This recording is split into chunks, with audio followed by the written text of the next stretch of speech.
अमृत भयानक होय, ढाई आखर प्रेम का पढ़े सो पंडित होय। कबीर साहब जी कहते हैं प्रेम को पढ़ो, प्रेम को उतारो अपने जीवन में। एक लड़का प्रेम को 1.5 घंटा पढ़ा। अब पढ़ करके कबीर साहब के पास गए, कहा बाबा हम 1.5 घंटा प्रेम को पढ़ करके आए हैं। कबीर साहब ने कहा केवल पढ़ने से काम नहीं चलेगा, जीवन में उतार लेने से काम चलेगा। भाई भाई में प्रेम कैसा हो, विचार कीजिएगा। 2 भाई था, ठीक से सुनिए। अब दोनों भाई में मेल था, प्रेम था। दोनों भाई समाज में उधिया रहा था। उधियाने का मतलब धन दौलत, नौकरी चाकरी, गाड़ी, अपार पैसा, अपार लोक वेद, एकदम पूरा उसकी दरवाजे पर लग गया। अटार हो गया समुच्चा चुस्ती बस्ती में, सबसे आगे डेवलप हो गया। दोनों भाई में प्रेम था, मेल था। दोनों भाई को लोग फुटा फुटा करके सिखाते थे कि कोनो दिन लड़े ताकि थाना जाए और दोनों को हथकड़ी लगे, दोनों आपस में फुट करके सब विघ्न हो जाए। कुछ आदमी ऐसा चाह रहे थे। एक दिन बड़का भैया कहते हैं, हो छोटका भैया, कल के की कहे छो? कल के भैया हो की कहे छो? कल के दोनों भाई लड़न एक दिन। कल के एकरा लिए कल के जतरा बनावन, दिनांक बनावन, डेट बनावन। रविवार को डेट बनाया 9 बजे, ढोला हाथ पिटवा दिया कि फलमा दिन हम दोनों भाई कपर भंगी करेंगे, लड़ेंगे, फूटेंगे, सब चीज फुटाएंगे, बर्बाद करेंगे, चाहे जो बनाव नहीं है। अब बहुत आदमी देखने के लिए जुट गया कि दोनों भाई लड़ेगा 9 बजे। तो दोनों भाई ने विचार किया है वो लड़ाई होगा कैसे? कहा टेबल पर घड़ी रख देंगे, अब बगल में लाठी रख देंगे, 2 लाठी, एक लाठी तुम्हारे हाथ में हो, एक हमारे हाथ में, लड़बो करेंगे, मारबो करेंगे, 10 लाठी। टेबल पर घड़ी रख दिया, बड़का दौड़ करके आया, अब घड़ी के फीता को पकड़ लिया। कहते हैं रे छोटका, ई घड़ी हमर छिए। छोटका उधर से दौड़ करके आया, घड़ी को पकड़ लिया, पूरा घड़ी को भैया के हाथ में पिन्हा करके प्रणाम करके रूम घुस गया। लड़ाई देखने वाला जो आया था करके मर भाई लड़ाई हेते के नहीं, देखे पिन्हा का प्रणामो क्या रूम घुस गए, अब लड़ाई हेते के नहीं। तो जीवन में कभी लड़ाई होगा, ये जीने की कला है। ऐसा जीवन जिए। बड़े भाई छत पर तोड़ी को जमा कर रहा था, घी का शीशा था, उसमें 5 किलो घी था, गाय का घी। सोचा जब तक मैं सीढ़ी से नीचे उतर के जाएंगे तो काम छूट जाएगा, बादल लटका हुआ है, धूप है, क्यों न छोटे भाई को घी का शीशा पकड़ा दे। कहा रे छोटका, कहाँ हो? कहा भैया यही है आंगन में। कहा घी का शीशा पकड़ो। घी का शीशा नीचे से छोड़ दिया छत पर से, अब वो ले नहीं पाया। घी का शीशा नीचे पक्की था, गिर गया, घी सब कचरा में गिर गया। अब बड़ा भैया वहीं से प्रणाम करता है, छोटा हमी से गलती हो गया, हम तुमको पकड़ा नहीं पाया। छोटका कहता है भैया हमसे मिस हुआ है, हमारे हाथ से गिर गया। दोनों भाई उसको प्रणाम करता है, उसको प्रणाम करता है। बोलिए वो घर कभी फूटेगा? वो घर कभी बिगड़ेगा? वो घर में कितना लक्ष्मी रहेगा? या आप कितना मूर्ख हैं कि दूसरे की दिमाग बुद्धि से चल करके अपने घर को बर्बाद कर लेते हैं, फोड़ लेते हैं, फूट जाते हैं। सब जगह ठीक है, भाई के नजदीक आते आते चपैया बिरहनी की तरह गाल मुंह कर लेते हैं, गोतनी के पास आते आते पचैया बिरहनी की तरह गाल मुंह कर लेते हैं। ये जीवन जीने की कला है क्या? प्रेम का है सुध भरना लगा दी। कबीर साहब ने कहा प्रेम पाठ का चोलना पहिरु कबीरु नाच, पानी दिन हो तासु को जो तनमन बोले सांच। प्रेम को पढ़िए। आइए मैं इस पर सुंदर कथा कह देता हूं।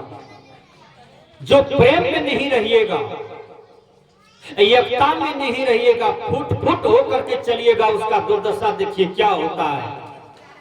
एक लड़का को मास्टरी में नौकरी हुआ, प्रथम वेतन उठाया तो सोचा माँ के लिए कपड़े ले जाऊं, पिता के लिए कपड़े ले जाऊं, बहन के लिए कपड़े ले जाऊं। 4 सदस्य था परिवार में, कोई था भी नहीं, एक पत्नी भी थी, 5 सदस्य था, माता पिता बहन, एक पत्नी है, एक मास्टर साहब। प्रथम वेतन उठाया तो सत्संग भंडारा करा करके सब को अपना अपना हाथ से कपड़ा दे करके पहना दिया, सब खुश हुआ। लेकिन अपने लिए जो कपड़ा लिया मास्टर साहब, वो जीन्स लिए थे, शर्ट लिए थे, शर्ट तो हो गया और जीन्स 3 बीते फाजिल हो गया। मास्टर साहब सोचे कि हमको इतना कागज भरना पड़ता है कि फुर्सत नहीं मिलती है, क्यों नहीं जीन्स का भार हम परिवार में किसी को दे दें। तो बहन के पास गया, कहा गे बहिन, राखी पहनावे छी, रक्षाबंधन में जोड़ा साड़ी दे छियो, जोड़ा ब्लाउज, जोड़ा सब चीज दे छियो, बांध उन के दे छियो, मिठाई। हे 3 बीत फाजिल से कनिटा एकरा काट के सी के रख दिया। कल के भक्त भैया हमरा नहीं है था। मनुष्य 3 गुण में चलता है, रजोगुण, तमोगुण, सतोगुण। जब आदमी का मन बढ़िया नहीं रहेगा तो नकार पक्ष में जाएगा, चाहे कोई भी हो, याद रखिए। जब उसकी भावना विचार दूषित रहेगा तो हमेशा नकारते रहेगा, अच्छी बात अच्छा नहीं लगेगा, अब बुरा तो और उसको आग की तरह लगता है। विचार कीजिए।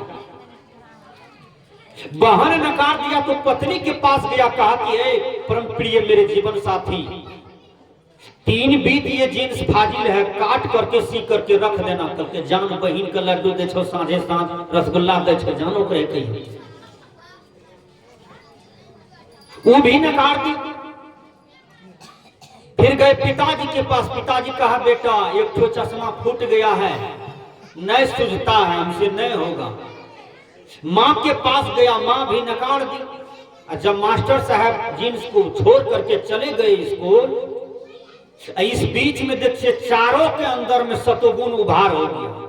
सतोगुण में जब आता है तो आदमी अच्छा सोचता है, अच्छा विचार करता है, अच्छा बोलता है, अच्छी बात सुनता है, ये सतोगुण का पहचान है।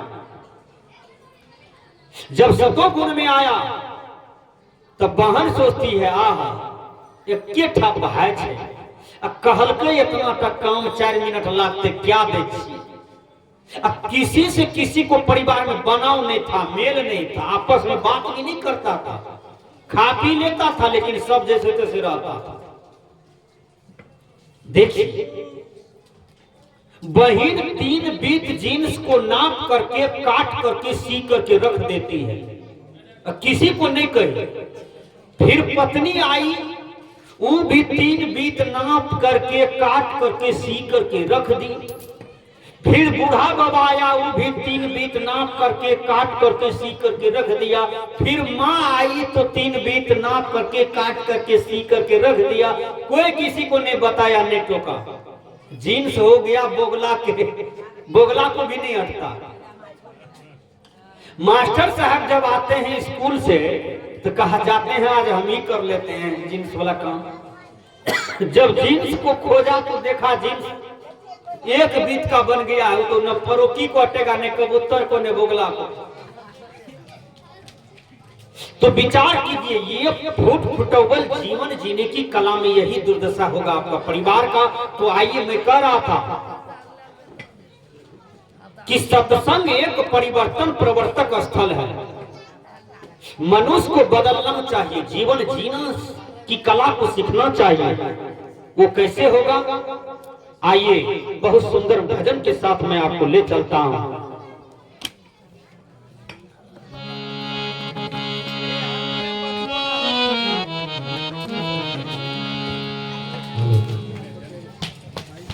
हारमोनियम को माइक नहीं छे, बैठे रहे। सुनने से लावा, सुनने से पकड़े था।